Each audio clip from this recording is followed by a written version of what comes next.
मलवा एगो दे दा बनबू ठोके खातिर हो।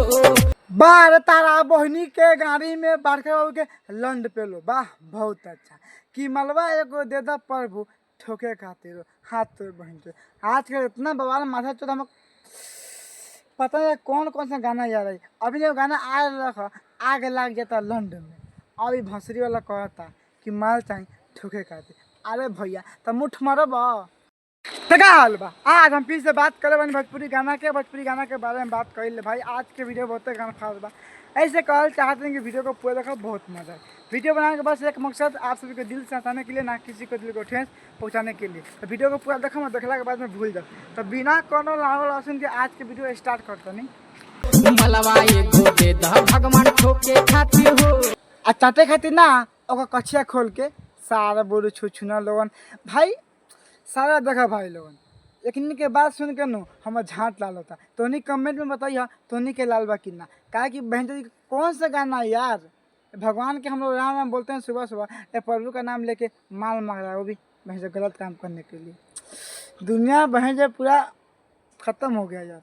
किसी को कुछ समझ में नहीं आता कि मेरे को क्या गाना है क्या नहीं गाना। अब तुम लोग बोलोगे मैं इतना गाली खुद देता हूँ। अरे मैं गाली कैसे देता हूँ, गाना के ऊपर देता हूँ ना। मैं किसी को खराब नहीं बोलता हूँ, गाना कैसे गाया है हाँ, मैं गाना कहना दे रहा हूँ कि कैसे कैसा गाना है हाँ, उसको थोड़ा दे रहा हूँ यार। अरे जब ऐसे गाना नहीं गाएगा तो मैं क्यों दूंगा यार। मैं कहा मैं पागल थोड़े हूँ कितना गाली दूंगा मैं। ये गाना सुनने के बाद मैं झांट लाल हो जाता है, मन तो कहता है खुद के पेल दे, लेकिन क्या करे बहुत दूर में है। दे दा दुलू गाई एगो सुते खातिर हो। सुन तारा दे दा एगो लुगाई सुते खातिर हो।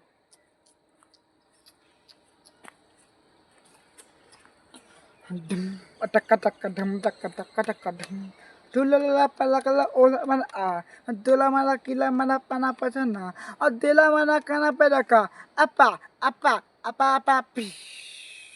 तहार बहिन चोदा भैया तहारा एगो लुगाई जाई सुते खातिर आग के हम झाड़ छील दो पेलम कस के हगवा कम मुतबा ज्यादा।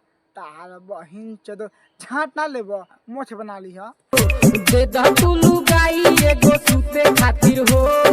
ए भैया लुगाई तो नाम मिली, लेकिन जब बाबा बड़ा नु उनका जाकर 2 गो सेव आ एगो केला बा उ लेके जा गाँव में हो लिया आ सुत रहिया, बड़ी मजा आई।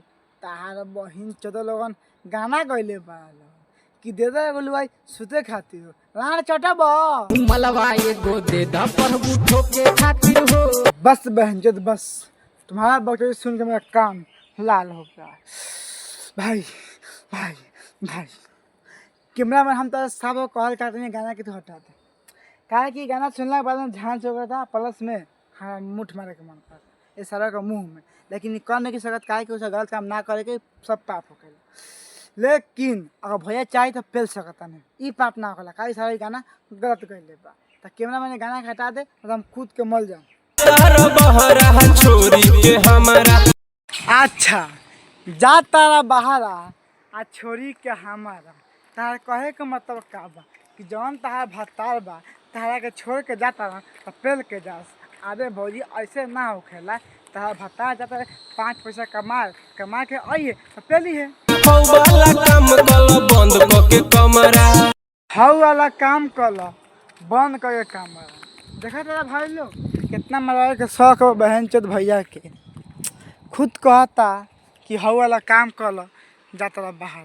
अरे भैया ऐसा थोड़े हो खेला हाँ, कुछ भी बोल रहा कोई सुन लेगा हाँ। छोरी के लंदन पिया का तार कहे के मतलब बा कि जब तार भत्ता तार के छोड़ के जाता रे तार कहे के मतलब का बा कि आके पेल देस आके चाट लेस आगे कुछ भी कर लेस। अरे ऐसे ना सोचेगा भौजी, तहार भत्तार 5 पैसा कमाए जाता तो कमाए जाओ ना, काहे से दिमाग खराब करते तो बहन से पागल कहीं की हाँ। देखता देखता